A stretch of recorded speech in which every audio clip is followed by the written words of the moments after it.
Fala galera esperta, beleza? Me chamo Nadiel, sou professor de biologia e hoje eu vou te ensinar tudo sobre membrana plasmática. Então eu te convido a vir comigo para aprender o que a gente realmente precisa e necessita para a tua prova. Vambora!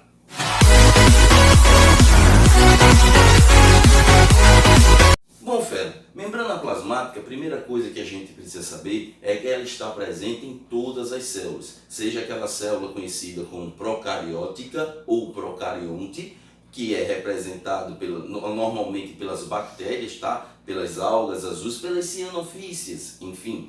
E também está presente em células eucarióticas, que são aquelas células que têm membrana nuclear, que têm carioteca, coisa que as procarióticas não têm. Mas independente da célula, seja ela animal, vegetal ou até mesmo uma célula procarionte, há a presença de membrana plasmática. O que foi que eu fiz? Eu desenhei uma célula aqui, ó. Essa aqui no caso é uma célula eucarionte, porque tem a membrana nuclear, tem a carioteca, onde vai estar presente aqui dentro o material genético.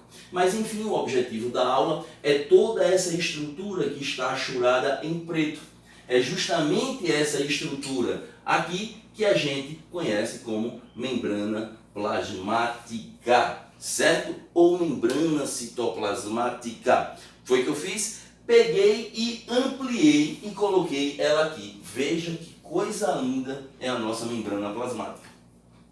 Essa membrana plasmática, ela tem um modelo que foi descrito em 1972 por dois pesquisadores, chamado de Singer e Nicholson, ou Nichosson, como queira, era o nome dos carinhas lá. E eles propuseram um modelo que justamente explica todo o processo de funcionamento da membrana plasmática. Existiam vários outros modelos, porém, esse modelo foi o mais aceito na época e é o aceito também até hoje, beleza? Mas como que é, Ladiel, esse modelo? Explica aí pra gente. Com certeza. Esse modelo, galera, é conhecido como modelo do mosaico fluido, que foi justamente o modelo proposto por Singer e Nicholson. Por que mosaico fluido? Bom, aí a gente tem que saber também a composição e a constituição química dessa membrana plasmática, que é justamente de lipídios e o que, senhores? Proteínas. Na verdade, existem duas camadas de lipídios e uma de proteína. Mosaico fluido é o seguinte: os lipídios que fazem parte da membrana plasmática, eles não estão fixos. Eles estão livres e eles podem andar para o lado, para o outro, para frente, para trás. Não pode ir para cima nem para baixo, tá? Mas eles estão fazendo parte de um mosaico, ou seja, fluido. E nesse mosaico fluido existem umas proteínas encaixadas nessa camada lipídica. Nessa camada, na verdade, bilipídica. Porque esses caras, eles disseram que existiam duas camadas de lipídios para uma de proteína. E se você ver, está aqui, ó. Está aqui a membrana plasmática. O que a gente vê como essas bolinhas e essas duas perninhas, está aqui, é justamente o lipídio da membrana plasmática. Se você ver, tem duas camadas. Uma aqui em cima e outra aqui embaixo. Duas camadas. É muito importante você saber o tipo de lipídio que existe na membrana plasmática. O lipídio que existe na membrana plasmática é o fosfolipídio. Por que fosfolipídio? Preste atenção. Vem cá comigo de novo. Vem para cá. O fosfolipídio é esse cara aqui, ó, fosfolipídio. E aí o que é que acontece? Ele tem uma parte polar. Essa parte polar é porque tem fosfato, ou seja, PO4, tá? Um composto chamado PO4, fosfato. E tem uma parte apolar. Essa parte apolar, ela é feita de ácido graxo. É importante também que você saiba que essa parte polar, ela é conhecida como hidrofílica. A palavra hidro, água, fílica, de afinidade. Ou seja, a cabeça polar, por ter polaridade, ela se mistura com a água. Ela é hidrofílica, ela tem afinidade com a água. Já esta cauda, feita de ácido graxo, ela é apolar. Esse artigo definido a, antes de qualquer palavra, se refere a uma negação. Então, o que é que acontece aí? A parte apolar, ela não é hidrofílica. A parte apolar, ela é hidrofóbica. Porque hidro é água e fóbica vem de fobia, medo, não tem afinidade com a água. Então esse modelo, ele explica muito bem o fato da membrana plasmática, ela está imersa em qualquer fluido do nosso corpo. Porque a parte de cima dessa membrana, ou seja, a parte que está localizada e voltada para o meio extracelular, tem suas cabeças lipídicas polares ali. Então tem afinidade com água, que pode ter uma circulação de água. A mesma coisa acontece com a parte intracelular, que é a parte de baixo.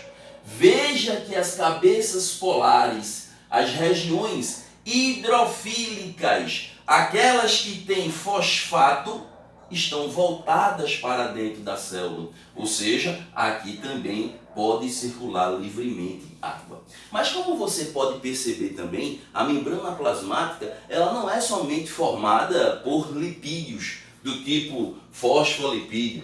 Existem também outras estruturas grandonas como essa e essas aqui verde. O que são isso aí, Ladiel? São proteínas. Exatamente, proteínas. É aí que a gente mata essa segunda informação. A membrana plasmática, ela é feita de lipídios e de proteínas, ela é lipoproteica. Lembrando que em termos de camada lipídica existem duas e de proteína apenas uma camada.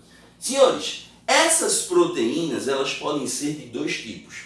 Ou a proteína, ela é aquela que atravessa completamente a bicamada lipídica. Se isso acontecer, ela é chamada de proteína integral. Ou então, vai ser uma proteína que se localiza apenas numa parte da membrana lipídica, seja ela na parte de cima ou seja ela na parte de baixo. Independente, essas proteínas, elas são chamadas de periféricas. Para a proteína integral também existe outro nome, que é a proteína intrínseca. E se for uma proteína periférica, a proteína ela pode ser chamada de extrínseca. Ok? Existem várias funções dessas proteínas que na próxima aula é que a gente vai entender melhor. Tranquilo? Mas ainda não acabou não. Por que não acabou? Porque você observa que nessas proteínas, isso aqui são proteínas, tá? E essas bolinhas aqui, são lipídios. Veja que a gente encontra uma estrutura feita uns galinhos aqui em cima. Tá vendo aí? Uns galinhos. Pois é. Ladiel, o que são esses galinhos? Esses galinhos, eles são chamados de glicocálice. E para que serve esse glicocálice? Somente para duas coisas. A primeira é permitir o reconhecimento de substâncias que se aproximam ou que tendem a entrar na célula. Então, se isso aqui é uma célula, os meus glicocálices é que vão reconhecer o glicocálice de outra célula para poder saber, por exemplo, se elas podem se aderir, podem se unir ou podem efetuar algum tipo de troca. O glicocálice é extremamente importante para isso. Tá bom? Permitir o reconhecimento de substâncias na membrana plasmática. E outra é a adesão. Ué, adesão de quê? Se lembra que eu falei para vocês de tecido epitelial? Exatamente. E disse que o tecido epitelial é aquele tipo de tecido que praticamente não tem nenhuma substância intercelular entre as células. Pois é, o tecido epitelial aqui, uma célula. O tecido epitelial aqui, outra célula.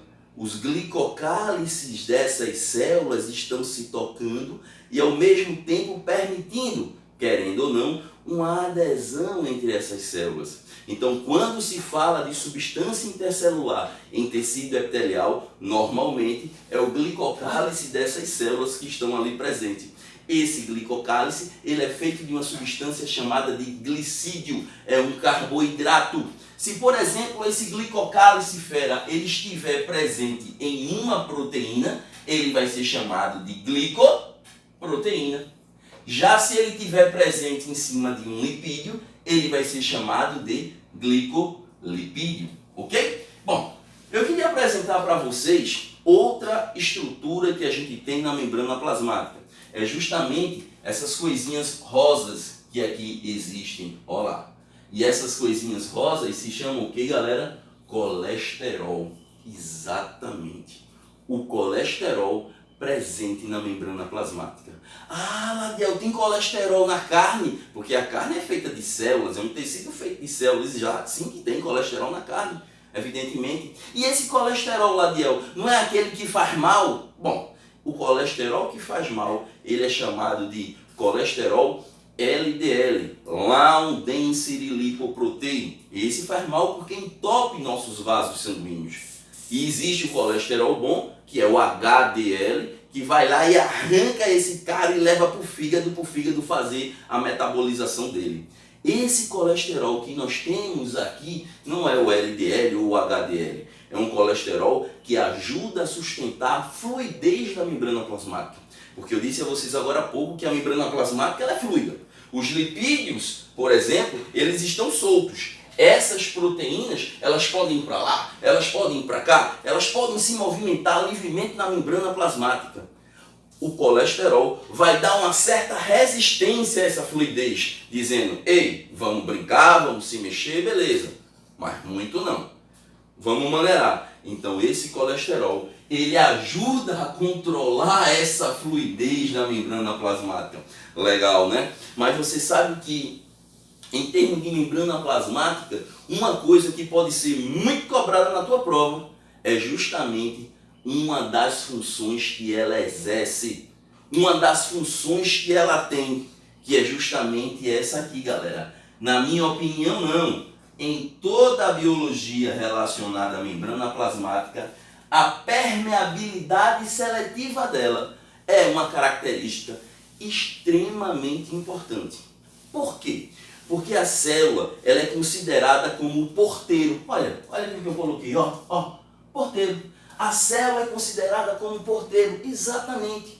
Mas por que porteiro, Ladiel? Bom, pensa comigo. O que é que o porteiro da tua escola, por exemplo, do teu curso faz? Ele vai selecionar quem pode entrar ou quem pode sair. Ó, você é aluno, você pode entrar. Ah, não está na hora de largar ainda não, está querendo matar a aula, né? Não pode não, a porta vai ficar fechada. O porteiro, ele seleciona quem entra e quem sai. A membrana plasmática, ela faz isso também. Ela seleciona, ou melhor, ela controla a entrada e a saída de substâncias, tanto do meio intracelular para o extra, quanto do extra para o intra. É isso mesmo. Tanto do meio extra para o meio intra, tanto do meio intra para o meio extracelular. A membrana plasmática, ela faz isso. E como eu disse a vocês, ela também está presente em todas as células. E para terminar, o quinto ponto, revestimento. Óbvio. A partir do momento que a membrana plasmática ela reveste a sua célula, ela condiciona uma composição interna própria, diferente inclusive do meio extracelular, do meio fora daquela célula.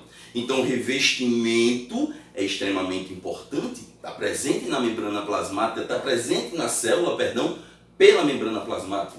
Outro, proteção.